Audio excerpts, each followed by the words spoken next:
On October 1st, 2020, it became a hot topic that Iran fired nearly 200 ballistic missiles at Israel. The video was distributed all over the world, and I'm sure many of you have seen it. However, there is something very puzzling about this missile attack by Iran. There seems to be information that there were almost no casualties from this missile, and from what I have confirmed, one person was injured. However, the number of missile attacks is so high that as many as 200 ballistic missiles hit their targets without causing any damage. This is unnatural no matter how you look at it. Furthermore, there is another strange point. This means that Israel's proud missile interception system, Iron Dome, is completely unable to intercept it. It was soon reported that the Iranian missile that arrived was a supersonic rocket and could not be intercepted. However, it is unnatural that such cutting-edge and powerful weapons can only produce results that cannot kill a single person. Prior to this October 1st missile attack, Iran had carried out attacks on Israel using missiles and drones from April 13th to 14th of this year.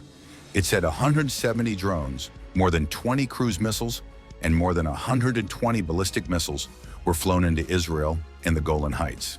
The Israel Defense Forces are credited with shooting down most of them with their Iron Shield air defense system. It claims to have destroyed 99% of incoming weapons before they reached Israeli airspace. Iran launched missile attacks on Israel in April and October. In the April attack, almost all of the missiles were intercepted by Iron Dome's defense system, causing no damage. On the other hand, in the missile attack that occurred this week in October, a supersonic rocket evaded defense networks, but the missile only hit a desert or other area, and again, there were no casualties. In the first place, isn't this video of a missile allegedly launched from Iran into Israel something like fireworks? It is said that the bomb actually landed on a military base, but there were no casualties. It would not be strange at all to say that it was fireworks, but considering the fact of the damage, it is more reasonable to conclude that it was fireworks. I checked the posts on Twitter, even in Japanese, and there was no big explosion after landing. Are these missiles empty shells? This question has also been raised. Regarding missiles, similar incidents have been occurring in Japan over the past few years. This is a ballistic missile test from North Korea that you all know. It seems that missiles that fly over the Japanese archipelago and land in the Pacific Ocean have happened many times, but in this case, there was no trajectory of the missile, in flight, or footage of it landing. But the missile was launched. There are only reports that exist.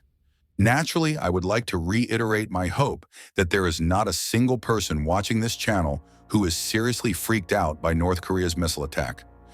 Iran's missile attack on Israel has the same smell as North Korea's ballistic missile test. In the first place, it is most reasonable to interpret that wars are staged and carried out for the purpose of purging the forces that get in the way of one's own country. In the first place, wars were not allowed to happen, but the biggest problem with making wars was that the military power of one's own country was purging its own people. Recently, in the town of Volgograd, Russia, where I live, a kind of warfare was being held by the Russian military. For some reason, some of the war vehicles on display have national flags such as Ukraine, America, Britain, and Germany affixed to them. This seems to be a semi-intentional declassification, tacitly revealing that as long as a tank with a similar camouflage pattern is appropriately affixed with the national flag, an invasion by other countries' weapons can be staged. In fact, I believe that even in World War II, there was no need to go to the trouble of transporting weapons from faraway Germany to the depths of Russia. Of course, they would not have moved a large amount of military power from the distant United States to the waters near Japan in the Far East. It is assumed that the main force in wars that occur in a country is always that country's weapons, and that that country's weapons are responsible for killing the country's civilians and soldiers. The theory that the atomic bomb was detonated on the ground, that is, that the Japanese themselves used the atomic bombs to mass murder their own citizens in Hiroshima and Nagasaki, suggests that the war itself was a state in which the government of that country is attacking its own nation. In fact, even in Russia, Stalin is said to have purged a huge number of his own people after World War II. But this is actually an implication that World War II itself was a civil war in the first place. I think that's what it's showing. However, in this latest missile attack from Iran to Israel, Only staged footage of the missile attack was shown, and there were no casualties. This is a very strange situation, but perhaps this has always been the case. And war is only realized when the people succeed in inciting the people, and only when the people kill each other of their own free will. It may be what you are looking for. What the country and the media are doing is reporting and announcing lies and fabrications, only inciting the people to war and suicide. Only ordinary people who have volunteered or agreed to be called up and signed a contract will participate in the killings. And realistically, there will be retribution from the other side. For example, when Russia conscripted soldiers into Ukraine, at first the whole country panicked, wondering if they would be forced to serve as civilians or as conscripts. However, currently only volunteers are dispatched to the country for military service. Volunteer soldiers are also called contractonics. A contracted person. These are the people who sign up to participate in the war. And this contractonic is a system in which at the general level in Russia, you can receive a large amount of compensation and rewards, and it is an advantage to participate in the war. Therefore, the Russians who are fighting the war on the Ukrainian front are all participating in the war of their own free will and for monetary compensation. A Russian man of Ukrainian descent who lives in Moscow, whom I met while traveling to the Caucasus this summer, was very clear when we talked about the war. There is no way I would go to war with Ukrainians in Ukraine, where my relatives live. That's why I did not agree to military conscription. Even in Russia, where a war is currently taking place, the only time it takes part in a war or suffers from it is if it chooses to go to war. As I mentioned in a previous video about the attack on Pearl Harbor, this kind of information was being spread on Twitter. My great-grandfather told me. At that time, he was still young and had no idea what he was doing. His superiors simply told him, take part in a secret military operation. The warship Akagi was slowly sailing through the Pacific Ocean. Late at night, on December 6, 1941, a roar suddenly filled the sky. My great-grandfather told me about the sound of the plane at that time. It was like a giant flying tractor, very loud and unpleasant. As an aviator, he soon boarded a combat plane. He was going to observe the enemy. He remembers those days very clearly. The American military aircraft formation consisted of 5 Wildcat fighter planes and several dozen B-17 large bombers. Great-grandfather and his comrades followed the formation closely until it ran out of fuel. To find out the purpose of this plane formation, my great-grandfather gave up on returning to the mothership. After he finished debriefing the situation, he decided to make a forced landing at sea using floats, a characteristic of seaplanes. On December 7th, just as the sun was just emerging from the ocean, he saw a formation of planes in the distance, flying toward a busy port through the clouds. While he was surprised, a group of American planes fired shots and bombs at the people in the port. The people of the port were scattered and fled, and several huge ships were sunk. American air forces attacked and destroyed American ports and battleships. Great-grandfather tried desperately to send what he had witnessed to the rear. But the distance was so great that it was impossible to contact them. At noon, he crash-landed on the shore. He used every possible means to sink the plane into the ocean. My great-grandfather was soon found by American police on shore. He was then taken to a camp for Japanese Americans at the time. Then he found out. Americans blamed Japan for the Pearl Harbor incident. And what made him even more angry was that the top Japanese military officials were hiding this truth in order to gain internal say. They openly stated that the outcome of Pearl Harbor was entirely due to their command. After the war, my great-grandfather was repatriated to Japan. My great-grandfather worked hard to support his family. I still can't decide. Is the story my great-grandfather told true? Maybe he was just too old and confused. Did you understand? Pearl Harbor itself was a self-made production by Americans themselves. Japan's military and military headquarters did not refute or take any countermeasures against this fact. and instead they simply started World War II. This should be interpreted as a joint effort between the top leaders of Japan and the United States to stage a play to start World War II. The Japanese people, manipulated by false reports and fabricated announcements, came to believe that war was inevitable and voluntarily accepted the red card and participated in the war. And on the battlefield, many people decided to commit suicide, believing that they should not surrender to the American military in the same way. This is also simply choosing death voluntarily. As you all know, there are countless false flags in our modern society. A number of similar cases have occurred in Japan, and each time, projects that required extremely large amounts of national budget were justified. I mean, that's what war is like. The purpose, of course, is to eliminate common people and nuisances in Japan and all over the world. This is why false flags, fake war incidents, and intentional domestic crimes committed by foreigners are fabricated. These false flags, fabricated incidents, and fabricated military activities will cause the people themselves to become fearful and angry and think that war is inevitable. Or if we think of things like fighting with our lives for the country of Japan, it is a dead giveaway for the parasites who started the fabricated military operations. If you think about it this way, you may be able to understand why there were so few casualties in this ballistic missile attack from Iran to Israel. As always, they are doing everything they can to manipulate public consciousness.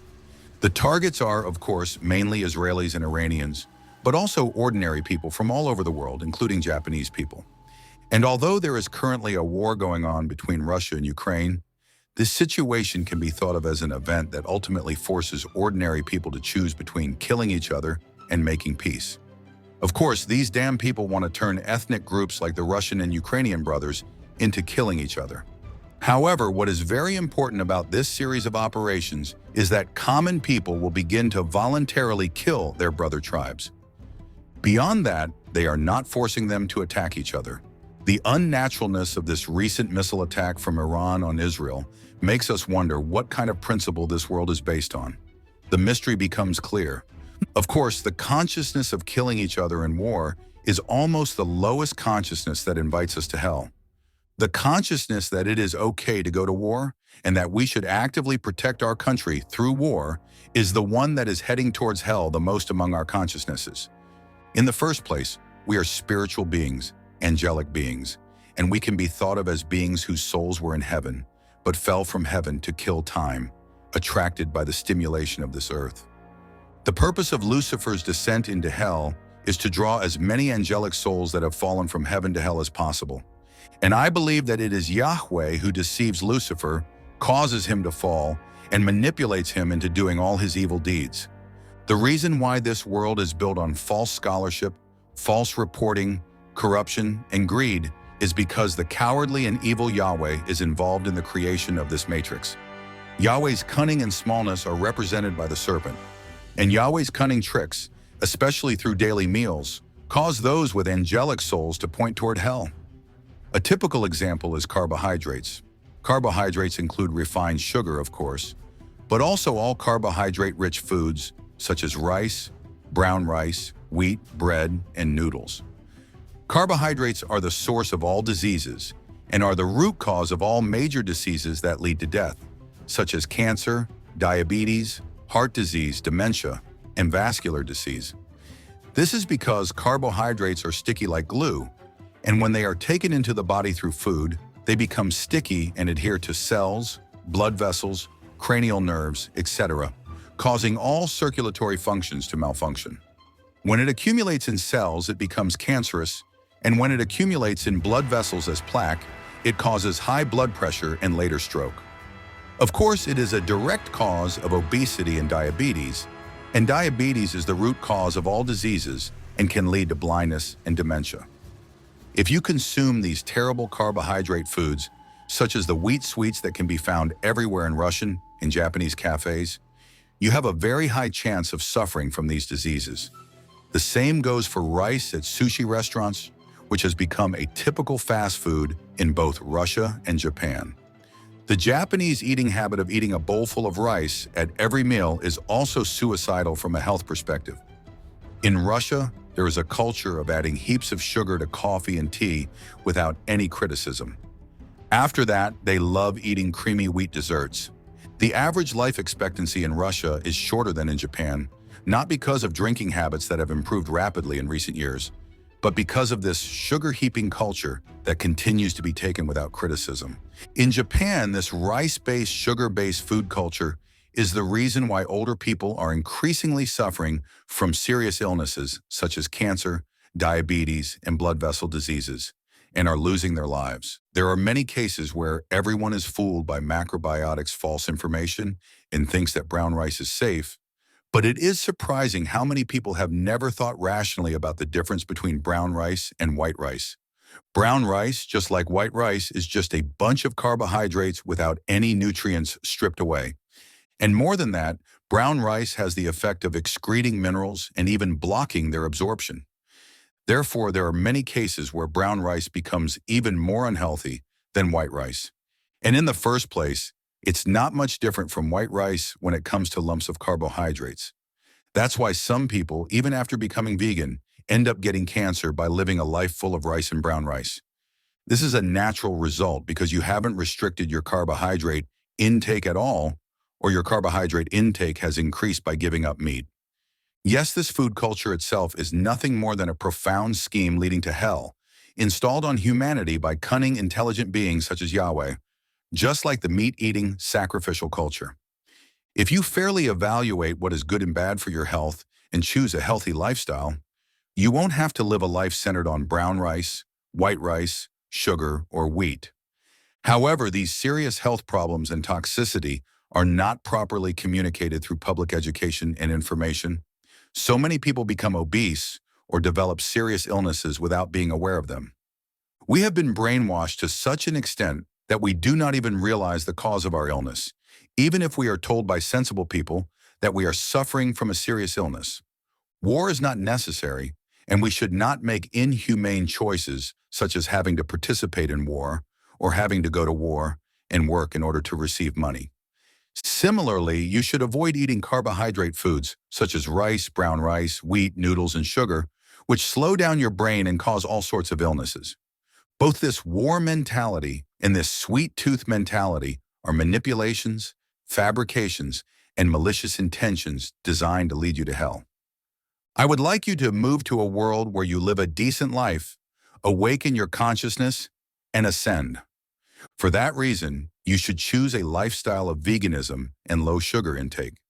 A carnivorous culture that brutalizes animals without limit is not only harmful to the body, but no matter how you look at it, it is an inhumane culture that will lead you straight to hell. We also need to fully heal your childhood trauma using the trauma note technique that we constantly encourage on our channel. Unfortunately, if you have deep-rooted trauma and live a daily life in which you react to that trauma, you will automatically choose to live a life of suffering, and you will easily walk down the path to hell. The trauma note method is the best solution for you to completely free yourself from past trauma.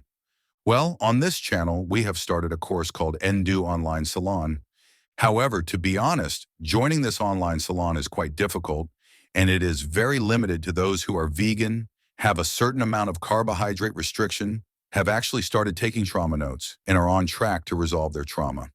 It has become a gathering of people. If you are interested in veganism, sugar restriction, trauma relief using trauma notes, and the resulting ascension, or work techniques to help society by doing what you love, please check out the details section of this video. Please send a friend request online. But this is only for the Japanese audiences. Endo will directly provide you with the information you need to make that happen for free. Then once the preparations for that ascension have progressed to a certain extent, I would like to invite you to the online salon. The last one for today is Kazumi's Mukuro. After the premiere, there will be a live show on Nikoniko as usual, but today it will only be for 45 minutes. After that, there will be a group meeting at the online salon. "時を超える海風」「潮と向闇今私の間をすり抜けては嘆く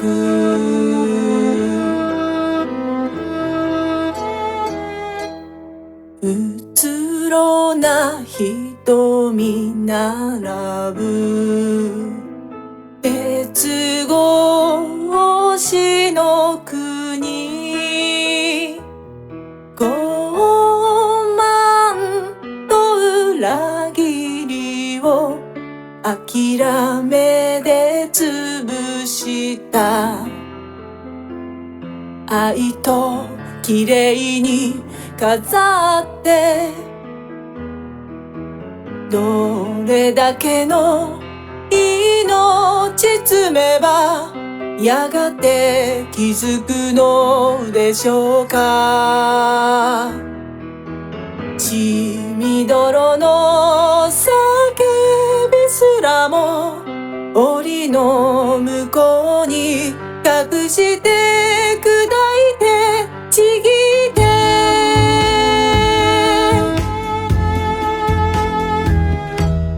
罪深き人の闇果て知らぬ欲は自己矛盾の声さえ雑音と捉える冷酷な作業のように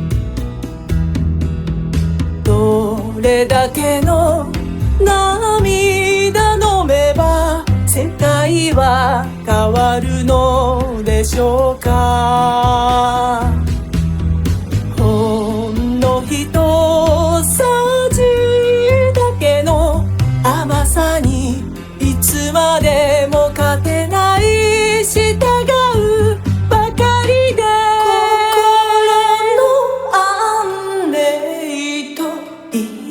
訳の山見つめても今も続く残虐に険さしのべられずどれだけの命詰めばやがて気づくのでしょう